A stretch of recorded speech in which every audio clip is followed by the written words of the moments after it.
Russo's brand family. We are family.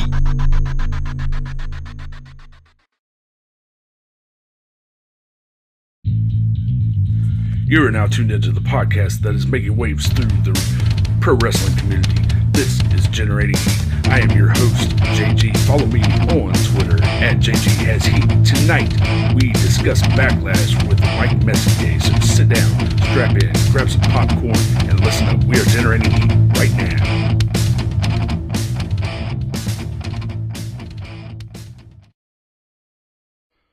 Welcome, everybody, to Generating Heat. This is episode 9 on all of your favorite podcast apps, and it'll be episode 2 up on the Russo brand family. I want to welcome my special guest today. He's a new member of the Russo brand. Some people call him Elton John Light, but I like to call him Mikey Messier. What's up, man? How you doing? I'm doing pretty good. Thanks for having me on the show. I'm doing my thing here in Rhode Island. I'm at the beach. I'm looking out. I'm looking forward to this conversation. And, yeah, anytime you're ready, let's just rock it out. Let's rock it out. Yeah. So, me and Mikey, we're going to break down Backlash last night and talk about the, in my opinion, very, very, very few highs that were in the event, and break down a whole lot of the lows about the event. So I've got a copy of the run sheet here for which, for those of you that don't know what a run sheet is, it's the actual script from the show. And we'll just run right down and kind of analyze everything that we can about it. Did you catch the pre-show, Mike? I caught a good portion of the pre-show. I was watching, by the time Bayley and Ruby Riott had their kind of pre-show match, I was probably watching about 10 minutes before that. So I did catch most of the pre-show. I don't know if there was anything spectacular within the first, 3 or 4 folks at the desk, you know what I mean? Yeah. Well, we came in about the same time for the pre-show, it looks like. From what I had it on in the background, but I was making dinner and stuff. So what it actually was pretty much just the same video packages that we saw prior to each match is pretty much what the pre-show was. With and just to jump in real quick, wouldn't it be great though if WWE, knowing that we are so used to their pre-shows being kind of boring, wouldn't it be great if they threw an angle in to set the tone for the night right away on the pre-show? And I would have a suggestion for what they could have done last night, which they obviously didn't do, but wouldn't it be great if instead of just having, Renee and Booker T or whoever, if they were just to pop us something, give us something to kind of sink our teeth into so that we're kind of compelled to watch the show? Because at this point, JG, as you know, most people that are going to watch this thing have made their decision before the pre-show. They're not going to pay $50 for a pay-per-view back in the day.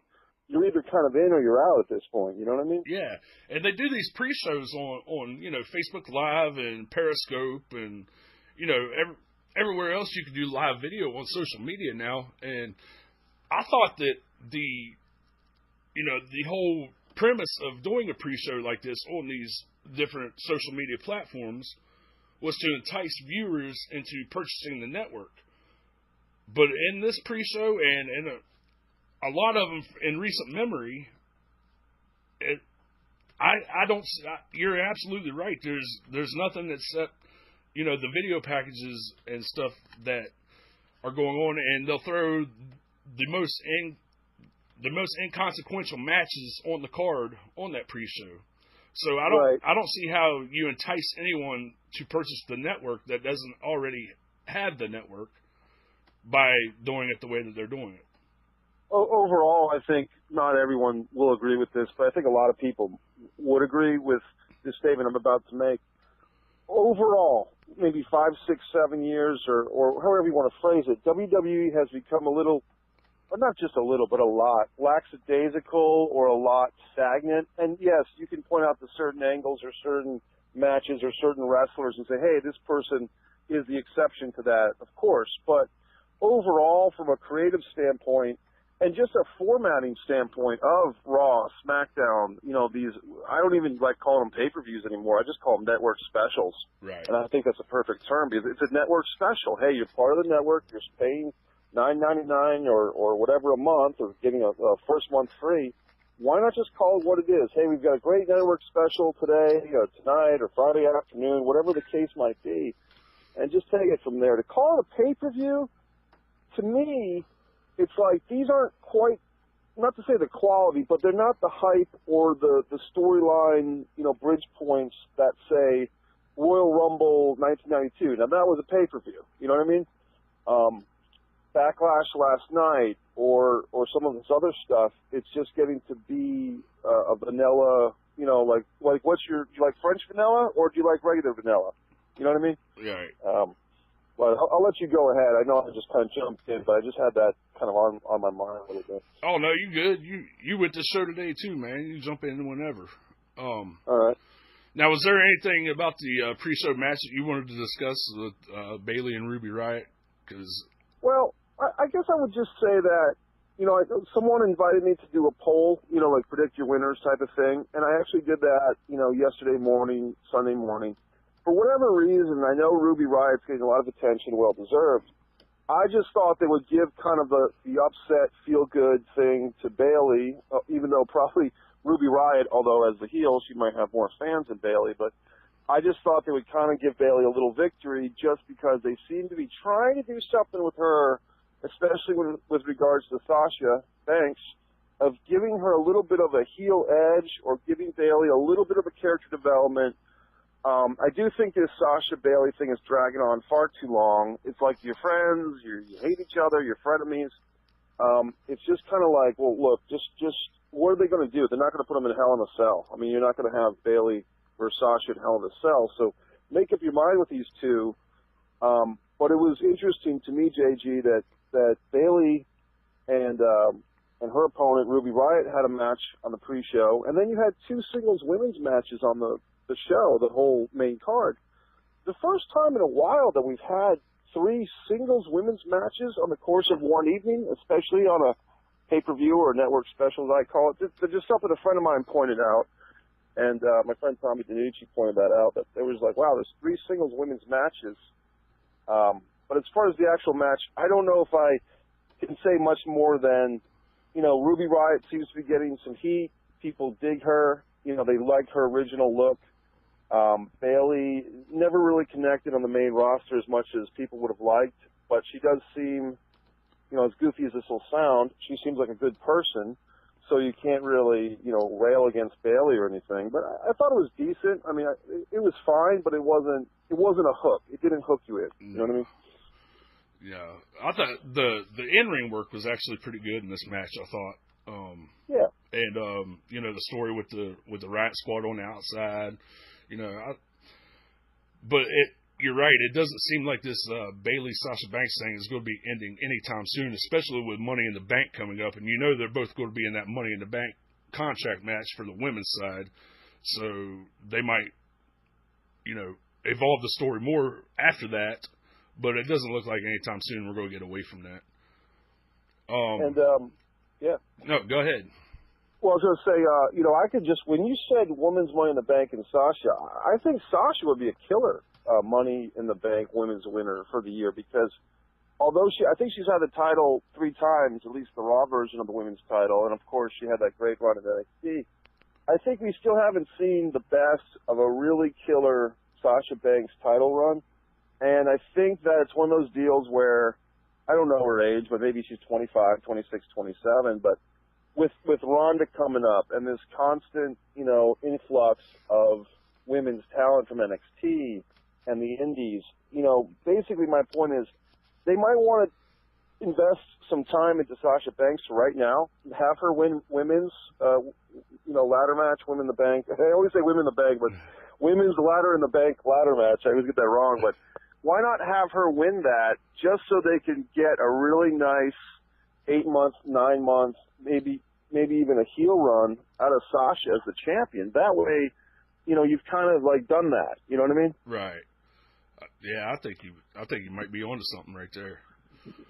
But we'll get on to the main card, the opening match, which if you look online, everybody online has considered this the match of the night. You had Seth Rollins and The Miz going for the Intercontinental Championship, but because they are now separated because of the brand split, I think we pretty much already knew what the outcome was going to be. So I wasn't invested very much in this match, but the in-ring work was phenomenal. What do you think about that? I would totally agree. I mean, I think it is kind of a foregone conclusion that, unless you want to do something drastic and have Miz, get that Intercontinental title back and bring it over to SmackDown, and then you kind of have to shuffle the deck. But, they've been hyping Seth for maybe 2 months.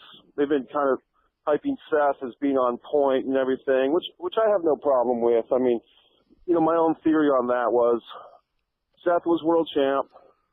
A couple of guys, happened to have injuries that Seth, whether it was just bad luck, coincidence, maybe a little bit too much of aggressive wrestling on behalf of Seth. But we're talking Sting, we're talking Finn Balor, we're talking, some top guys. And so that kind of period has come and gone. So if there was any type of, and who knows how these guys actually work behind the scenes, I don't know. You know what I mean? But right.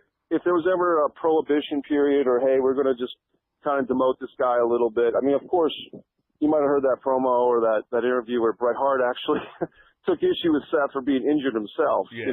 He was blaming Seth Rollins for hurting his own knee, but I wouldn't go that far. But I will say this, just kind of as a funny thing. If you remember that match on one of the pay-per-views or network specials, 7 or 8 months ago when Cesaro got his teeth jammed down his mouth? Yeah. He was actually in the ring, I think, with Seth Rollins at the time, and I remember saying to my friends, "Oh man, Seth has done it again," because obviously it wasn't his fault. Cesaro, accidentally rammed his own mouth into the post, but because a guy happens to be in the ring and all these guys are getting injured, even the fans are kind of holding it against Seth. When even something like a freak accident like Cesaro's deal with his mouth totally wasn't his fault, but it's just one of those funny things where once you've got that rep, it's hard to dig yourself out. You know what I mean? Yeah. I think that Seth is probably I would say he's probably the best worker in the ring at this point in time. He draws some. I liked him better the heat he was drawing as a heel though. That heel run that he had with the Authority was some of the best work he's done in his career. And the Miz, he draws heat like no one else on the roster right now. Right. But he draws heat to a point to where everybody cheers him and everybody is putting him over because he's the only one that really does it. He's the only one to actually work a crowd, You're right. It's an interesting dynamic because I think the fans are appreciating the Miz's ability to, stay in character, stay in his lane, so to speak, as Big Baller would say. Like he's a heel. He's supposed to be a brat. He's supposed to be a punk. I don't know if he's quite in this class, but a modern day Tully Blanchard is probably what Miz is closest to, where he's just that punk sniveling guy who you want to pop in the face. And I think the fans, when they cheer Miz, it's because what they're cheering is, okay, this guy gets it. And I think that whether it's fair or not, a lot of fans, including myself, don't think that a lot of these guys do get it. I was talking to somebody, JG, about, I don't know if it was you, or someone had gone to WrestleMania, like the one that they had, a year and change ago, when it was Miz and his girl Maurice against, John Cena and Nikki Bella, and they said that the crowd was totally for Miz and Maurice, I was at the go-home show for SmackDown right before that WrestleMania, and I was ringside. I was actually right across the way from Green Shirt Guy and his little posse. Right. And man, I'll tell you what, that promo between him and John Cena and Nikki and Maurice was the absolute best thing I've ever seen at a live event in my 30 years of going to any wrestling show, whether it be WWE, WCW, ECW, or any indie show. That was the best in-ring promo I've ever seen. And from what I remember of that, which I do know exactly what you're talking about, wasn't the crowd pretty much like 80-20, if not 90-10 for Miz and Maurice? They were, the crowd, let me tell you, I've never seen a more hot crowd than that night in Richmond. Because it's really hit or miss here in Richmond, whether it's a hot crowd or not. But that crowd was hot, and that crowd was very hot for Miz and Maurice. But then when Cena and Nikki turned it around on him, it kind of flip-flopped on. It kind of went 80-20 the other way when Cena started his big comeback, when he started coming back to it, you know. And there's nothing wrong with that. There's nothing wrong with that. And we need more of that, in my opinion, of wrestlers having that leeway. I mean, why do they wait till these guys have been in the business for 10 or 15 years before they give them any leeway? You know what I mean? Like, but anyway, we can get back on track with the rundown of the Backlash. It's so fun to talk wrestling with you, JG. I know. You can just, it's funny when you start with a Backlash, you know, kind of review show, and we both know full well we can go on to 20, 30, 40 million topics. But, well, if you want to get back to the pay-per-view, Miz and Seth, in my book, it was a great match. I predicted it would be a great match. I mean, who wouldn't, you know, but the thing, okay, here's my point. I'll make a point about this match.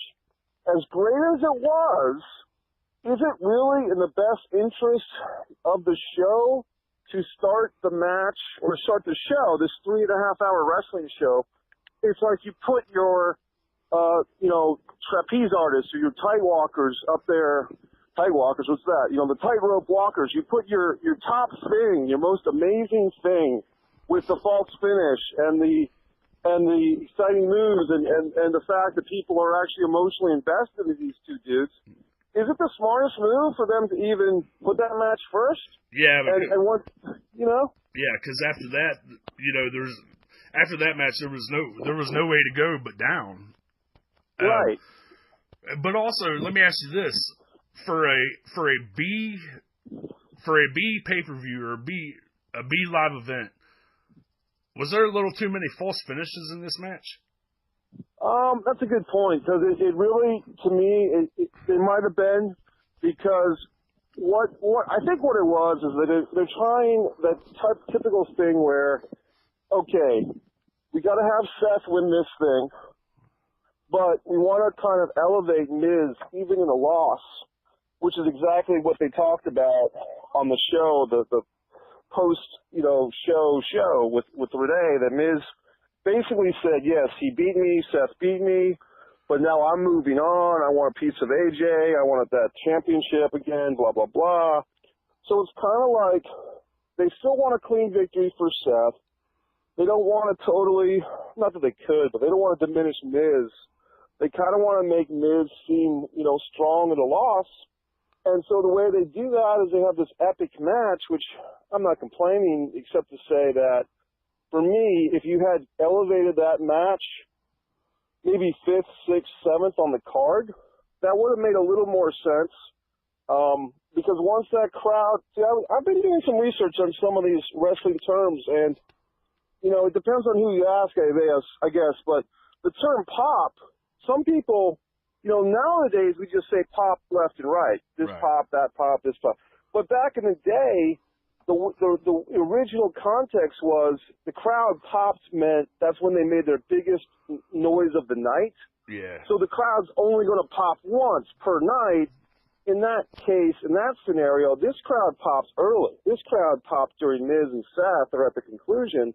And then once you've given them that whole big deal, what are you going to possibly give everybody for 2.5, 3 hours that's going to, you know, make it another big pop? You know what I mean? So that's the problem where, okay, we're all going to remember that match, and people can say, well, is that as good as Owen versus Brett? Is that as good as, say Daniel Bryan versus Triple H and Batista, if that was the first match that year, I can't quite remember, but you know what I mean. It's like, it's hard to say if who's to say, but if they had put Miz and Seth last night, 6th, 7th, 8th, that would have not only kind of let the other matches shine a little bit until these guys came along, it also would have put a little more prestige on that Intercontinental title, I think. Yeah.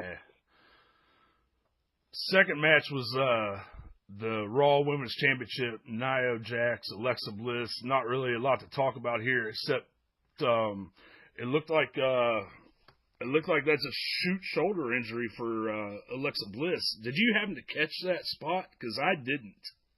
I didn't either. I remember, I think at some point late in the match, I think Nia, I could be wrong, but I think she won with either, the Samoan drop or some other power move. And, look, let's face facts. I like both of these ladies a lot.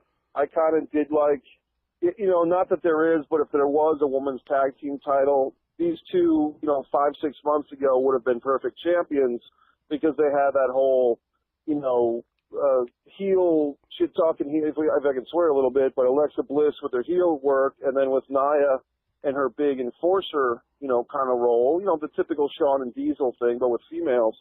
But the deal with this thing now is that I think the real thing to talk about is, we hope that Alexa Bliss heals up real quick. She's a great wrestler. She really does her heel job very well.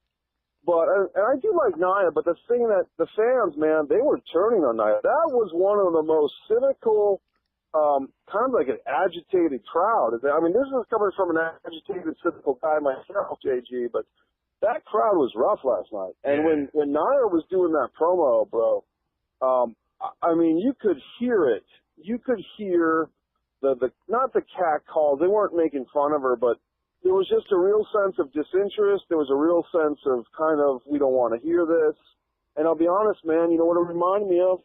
It reminded me of Roman Reigns. It really did. Like, oh, you're going to cut a babyface promo on us now? Well, we don't, the fans just were not into it. Yeah. And I mean, it's the Ronnie Garvin effect. I mean, 1987, Ronnie Garvin beats Ric Flair. Everybody loved Ronnie Garvin until he won it. Yeah. But then once he got there, nobody wanted him. Right. Yeah. And at some point, as wrestling fans, we can kind of own up to it that sometimes, and look, there's always going to be different wrestling fans. There's millions of wrestling fans, so we can't say we're one collective mind or collective voice, but at some point, you can understand the frustration of these promoters or Vince or whoever because, hey, we thought you wanted Nia Jax to win the title, and now she's got it, and you're booing the hell out of her in this arena, so who's to say? Yeah. I think that I don't like this I don't like the character that they're giving her right now. The bullied girl, the bully big girl. They needed to keep her a monster. They needed to bring her in like an Awesome Kong, type deal, where she just roughshods over everyone, and then it actually means something if somebody does beat her, because the way that she's having this soft character right now, it's good. I know what they're going for. They're going for, the PC, what they have with the Be a Star campaign and stuff, so they're catering to that. But I don't feel that it's doing Nia Jax any favors. I would totally agree with you, and you could see that she was really forcing. I think she did it as good as she could, but that she practiced her monologue for a week, like that whole post-victory speech she gave, where she dropped, like as you said, the Be a Star thing. And hey, there's nothing wrong with that, but you're right. It's kind of like you've got, and I don't want to, guess Nia's weight or anything, but she's a more physical girl. She's a bigger girl, and that's part of her gimmick, but to try and shoehorn, and I was saying this on one of my wrestling rants today, like, to shoehorn every wrestler who really, it's like, okay, Finn Balor is the open, the Balor for everybody guy, and Nia Jax is the Be a Star women's wrestler champion, and and this one's going to be the, you know, not to get too hardcore about it, but this one's going to be the I overcame cancer wrestler. This one's going to be the I was born with 4 fingers on my eyeball wrestler. And at what point do we just say, hey, look, can't the wrestlers just be wrestlers? And, you know, they can still do the charity work. You can still tie this stuff in somehow. But I think it's a weird deal, man, where if it's almost like these charity wrestlers, that's like, you know, the King Harley race, and then he lost the King thing to Duggan, or to Meng, or to Haku, who lost to Duggan, who lost to Macho. If you don't have a belt, we'll give you a cause. Yeah. You know what I mean? Yeah. Yeah. Speaking of causes, you got Mr. DUI himself, Jeff Hardy, going over Randy Orton in the U.S. title match, which had zero crowd interest whatsoever. Do you have anything you want to say about this match? Well, it's funny that you said Mr. DUI because, you know, when the Jeff Hardy thing came out, and that wasn't even that long ago. That was about a month ago. Yeah, right before WrestleMania. Yeah. And right before he won a championship again. Like, yeah. Didn't he won the U.S. title the night after Mania, right? Yeah. And I'll be honest, and I mean, it's no offense to Jeff Hardy. I've never met the guy, but honestly, I do get a little upset because I have been hit by, you know, a drunk driver in my history, in my life. I was hit by a drunk driver and blah, blah, blah. So when I see wrestlers, especially a guy like Jeff Hardy, who that's not his first rodeo or his first run-in with the law about something like that. And look, I'm not here to judge him or anything, but I guess for me, as a fan, it's a little offensive that you've got 50, 60 wrestlers to choose from to put a belt around his waist. Why do you have to give the belt to the guy who just had a DUI a week earlier? To me, that type of thing, and people can kind of compartmentalize and say, hey, look, you know, he's a wrestler, he's not a saint. But, yeah, sure, but why not give that U.S. title to a Finn Balor? Why not give that U.S. title to name your favorite? You know, it could be anybody. And yet they still give it to Jeff Hardy. And, you know, it's just one of those deals where I don't quite get the WWE's, and even, you know, TNA or Impact Wrestling, I don't quite get why they always put a lot of faith into Jeff Hardy specifically, but other talents that have been kind of like that. You know what I mean? Yeah. And it's funny that he actually took the belt off of Jinder, which means this is the second time that WWE has really dropped the ball in what could have been Jinder becoming a monster heel by taking the belt off of him too soon. Right, because you totally nailed it, because in a sense, it's even more insulting if Jinder has the U.S. title specifically. Yeah. And you're totally right. I mean, couldn't he have had a 6-month, 8-month reign of terror with that belt? You got it. Jeff Hardy and the U.S. title really doesn't make a whole lot of sense. And especially when you're right in that Jinder could have had a killer run with the U.S. title and really done some things with it. At least, now I know he's Indian heritage, not Saudi Arabian, but at least have him walk into the greatest Royal Rumble as the U.S. champion. What kind of pop would that have got? Right, or coming out of it. Yeah, either or. I thought for sure he'd get it. I didn't.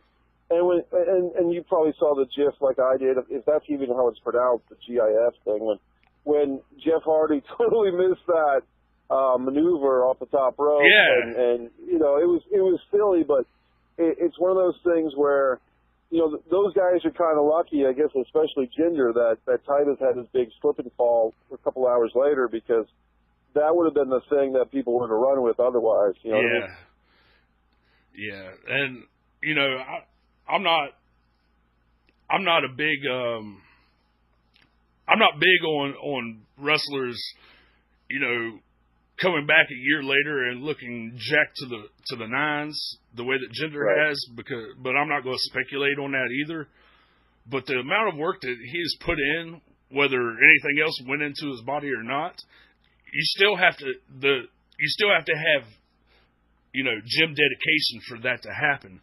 And for him to put that much time and effort into this craft, for him to be shitted on the way that he is right now, all because, from what I hear around the way, is he's got heat with Triple H, because Triple H just doesn't think his in-ring work is up to par. But he's your typical, old school throwback heel, and he was getting heat like no tomorrow. Well, I think that's really interesting. I had not heard that thing that Triple H. It's funny because a lot of people would criticize Triple H as kind of being, kind of the same thing as what you're saying that Ginger might be under assumption from Triple H. Yeah. And the fact that kind of I like Triple H's wrestling, so it's kind of like that bread and butter, no unnecessary risks, not a lot of off the top rope stuff or stuff you don't need to do, just a really good solid match. Isn't Triple H isn't that his deal? And so why wouldn't he like to do? That exactly was his deal.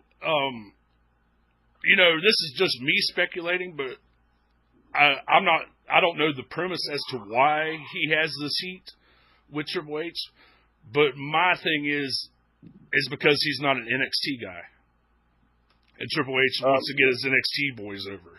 That's the only thing that I can think of. That would make sense. Where did Ginger, come from? I guess I don't know if I'm wording it right, but where was his training? He was actually trained up in Canada by Bad News Allen, and then he came down to FCW. I do believe it was still FCW when he came down to the States. But he was up in WWE before NXT even existed. So yeah, I remember. The 3-man band era, and you're right about the physique thing because goofy as it was, I was kind of I was a fan of 3-man band because I always kind of root for the underdogs in a lot of things, and to me, those guys were playing the underdog gimmick pretty well. They were, yeah. And they were entertaining as hell, I thought. I thought so too. They had if you remember, a really obscure, it was either SmackDown, maybe Raw, where 3-man band had like a little one-night feud with the Shield. And a feud might be an overstatement, but it was kind of they kind of played around with it where it was like those guys, 3-man band, somehow got into a deal with the Shield. I could swear I saw that. And it was just really funny because you saw that difference, like, hey, if you want to promote these guys, we'll promote these guys. Meaning that who the office wants to be over is going to be over. And in that particular situation, sure, maybe Roman Reigns looked better than, say, Heath Slater, but overall, you could really just say, hey, let's push these other guys instead, Yeah. Now, speaking of nostalgia musical acts, the next thing up on the list is the overwhelming amount of musical acts that made an appearance during this Alliance performance. What did you think about this segment? I thought it was good for a laugh. I thought sometimes, sure, you could have put a match into that spot, but I think in a 3.5-hour show, if you take a 20-minute breather, and it was pretty long from what I remember, but yeah. I do think it was entertaining. So as much as, I'll watch a 2, 3, 4-hour wrestling show that's just strictly wrestling, but for this particular situation, given that, today's fan is being asked to watch, 3 pay-per-views in the course of a month, I can kind of go for 20 minutes of comedy and music, and I think everyone in that scenario, Elias and the New Day and Rusev and his guy, they all did their part. You know what I mean? I thought it was funny. I thought that was a thing where if you don't want to watch it, that's your hot dog match. That's when you go and get your hot dog. Yeah. But I do think it was actually kind of a highlight because for what it was, they all did it very well. You know what I mean? Yeah, it was pretty well done. I'm so over the New Day at this point. They just need to go their separate ways. Throwing Titus O'Neil in there, I don't know where he fit into that whole equation and Apollo. And I know they were supposed to be part of the conga line or whatever, but that part felt a little silly to me. And I want to know more about the girl in the dress. Like, I've never seen her before. I know some people down at the Performance Center that in NXT right now, and I've never seen her before. I want to know more about her. Was she the same? And to be honest with you, maybe my eyes were blurry, but was she the same lady from that WrestleMania, Women's Battle Royal this past year that got everyone's attention? I remember there was a woman wrestler from NXT who was in the Women's Battle Royal that people were just twisting their necks about, like saying, "Oh my God, this girl is gorgeous." Is that the same lady, or are we talking about two different women? I think we're talking about two different women. I think you're talking about Tayana Conti. Is that correct? Is that how you say her name? Yeah. I'm not sure. And yeah, I think they're two totally different women. But yeah, I want to see her. I want to see her work a little bit because I know like she's not even been on like the backstage stuff in NXT yet. So it'd be nice to see what she's up to. And then we had the most underwhelming match of the night, in my opinion, from what it was supposed to be, Daniel Bryan versus Big Cass. Right. These two guys do not work well together at all. All right, JG, here it is, buddy. If I could, let me explain to you and everyone, your listeners, and I'm really happy to be here with you, buddy. I want to explain how I would have, master stroke fixed this show.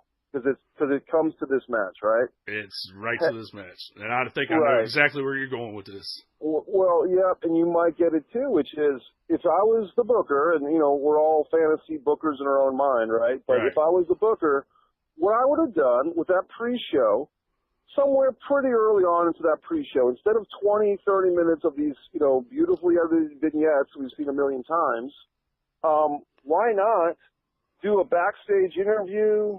Daniel Bryan's getting interviewed by Renee or by whomever, or he's even with Brie Bella or something. And boom, boom, boom, either we see it or we don't, some type of attack on the pre-show of Daniel Bryan.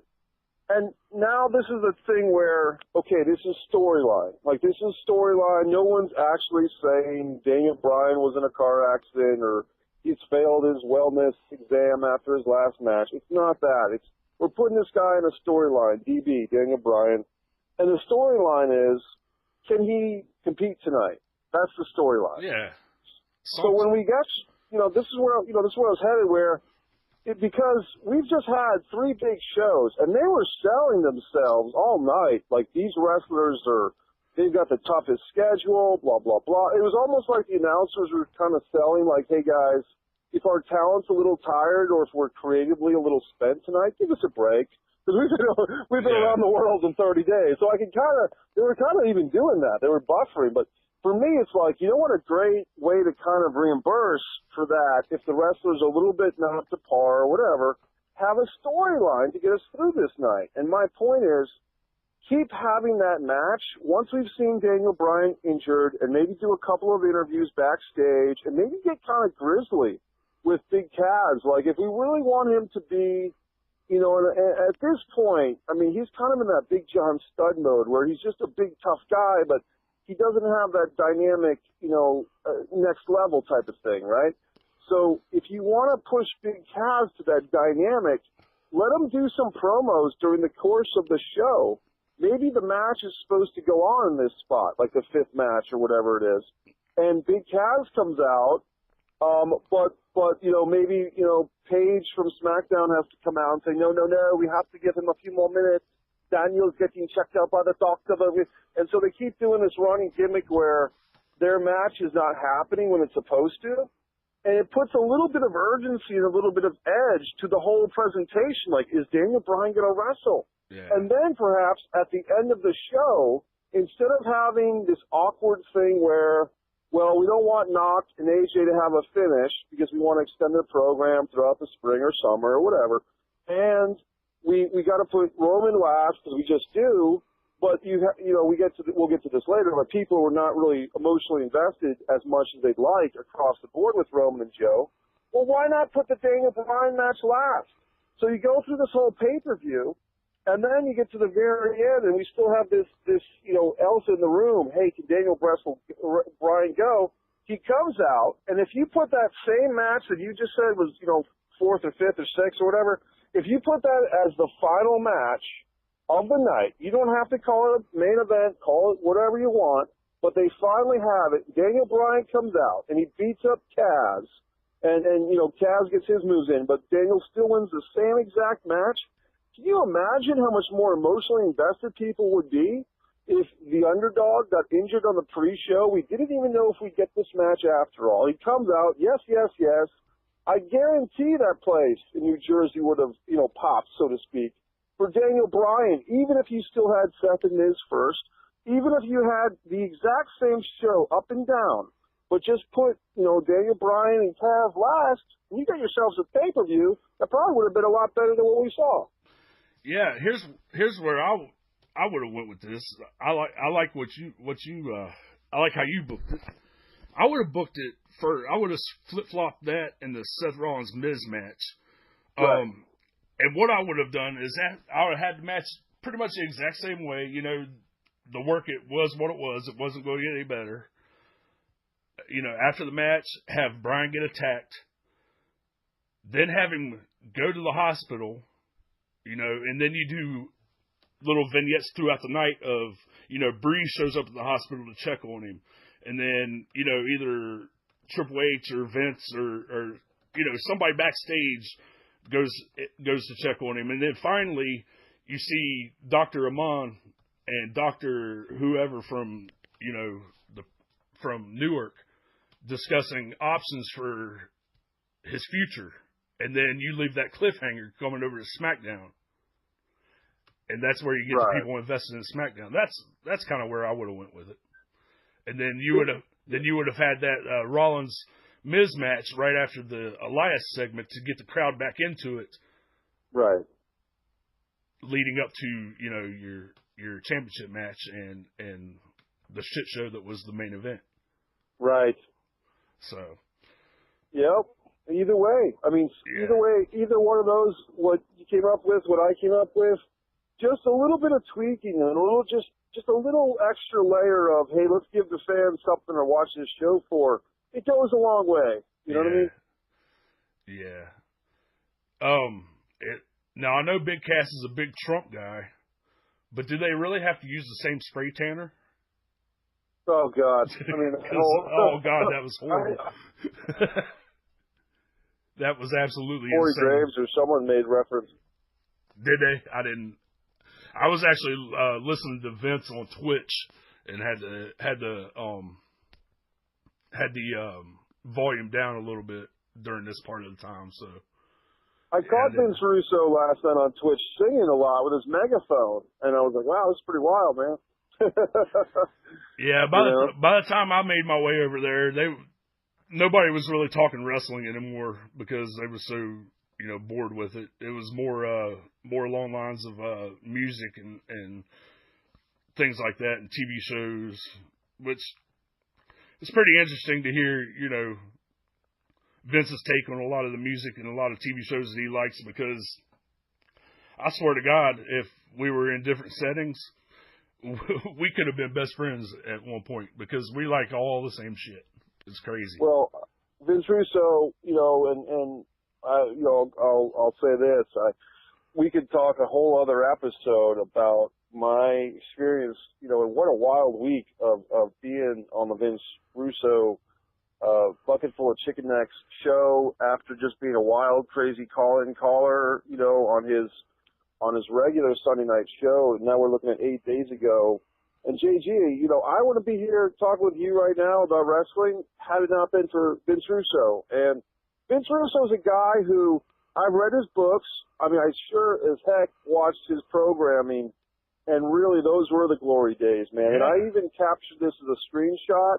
I think it was Taz. I don't want to misquote, but I think it was Taz had a poll that was a 4-option poll. What era of wrestling do you like the best?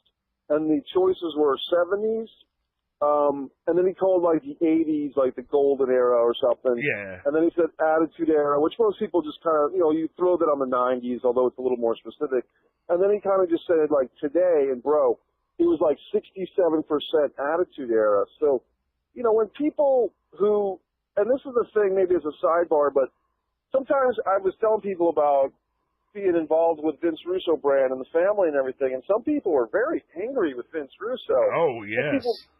Oh my God! And my thought was this: hey, look, if you don't, it's kind of this thing where if you don't like him personally, or first of all, they're just basing this stuff on wrestling booking. First of all, yeah. But second of all, you probably never met the guy. You probably would like the guy if you met the guy. But the other part of it is sometimes, for me at least, JG, it's not about the person.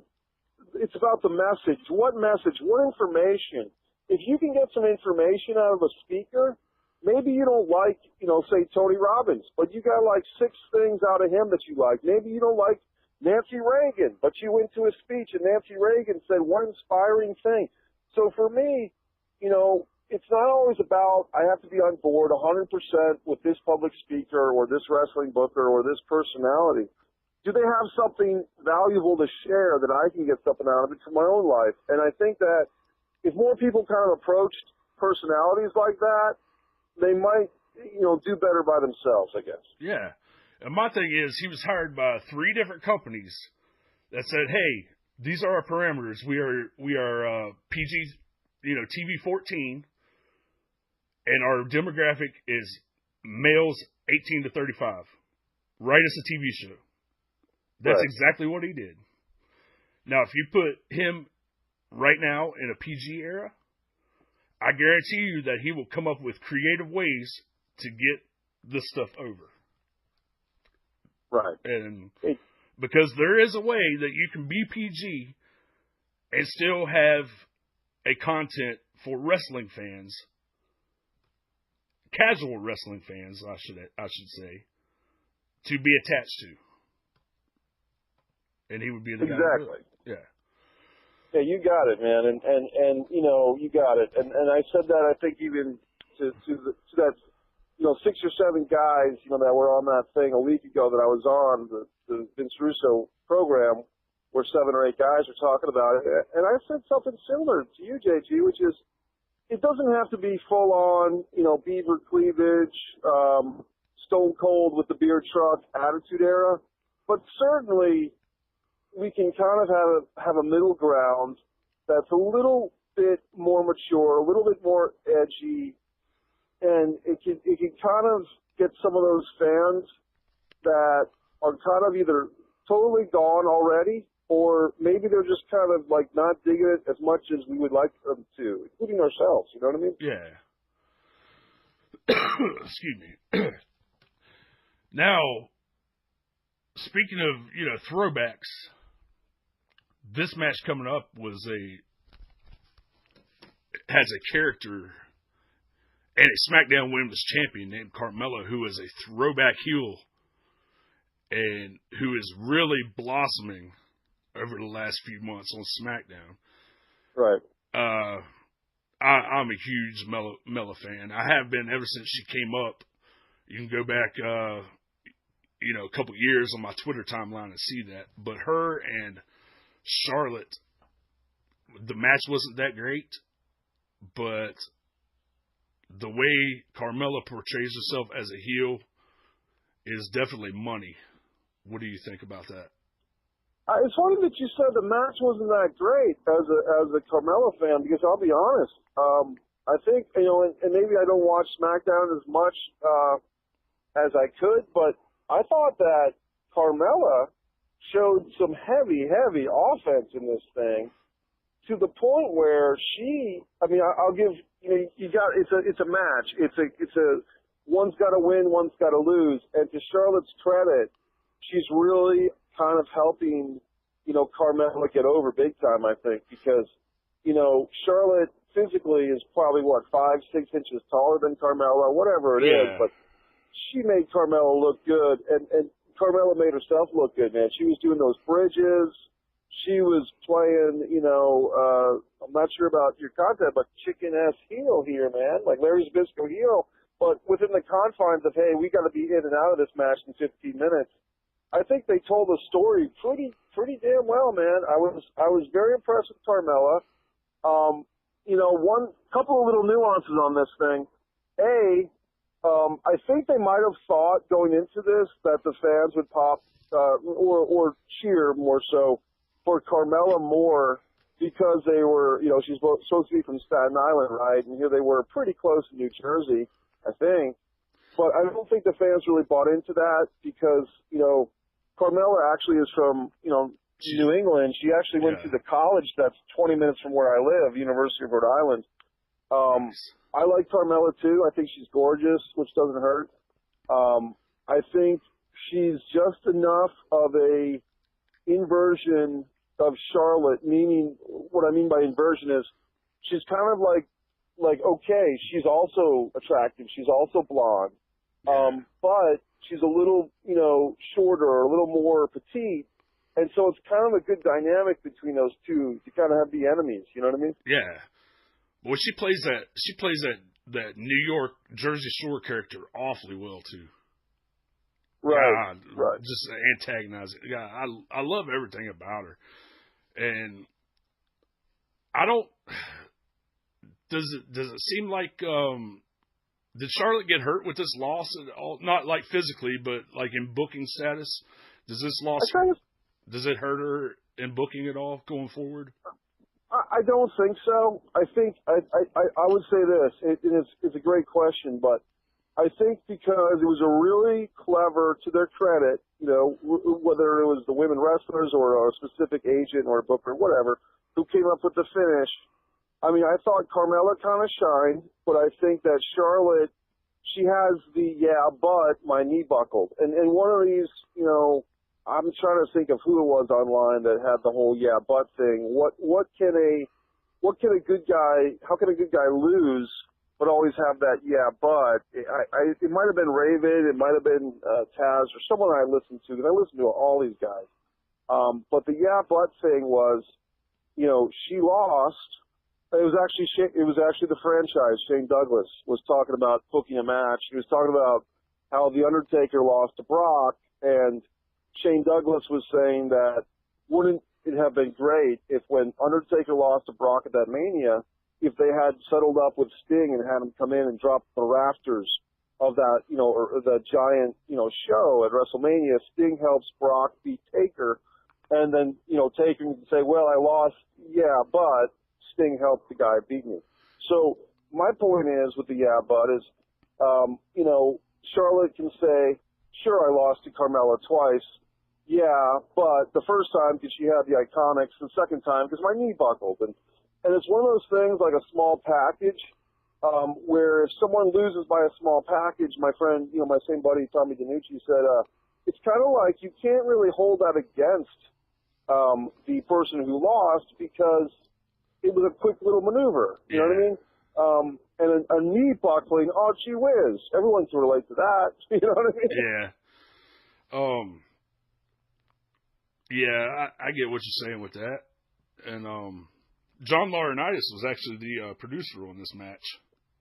Well, that's awesome that you got this insider info because it's funny that I mentioned Shane Douglas, of course, because he and John Laurinaitis were tag team partners in the Dynamic Dudes, I know, right? But, but I mean, I'll say this, to Laurinaitis' credit, that might have been the best thing he's done in a while is book that match, because I thought that, Carmella, I thought it actually was a good match. I thought Carmella, she had a lot of offense, which I guess I just haven't seen her that much, actually in matches, but I mean, she was strong, man. And when that thing ended and you saw Charlotte in the ring looking so frustrated and perplexed, like, how is this little wench beating me? Yeah. And then you see, kind of Carmella dancing around and she's on the ramp, bro. She didn't look like she dropped a bead of sweat. She looked like she could. And I made a Twitter joke. I said, maybe she'd have her beat Asuka next, like right now. You know what I mean? Because she looked like she was ready to go. Yeah. And I see maybe her forming a little alliance with the Iconics moving forward to So maybe they do that, and then the three of them kind of antagonize Asuka. Either Asuka overcomes her, or they just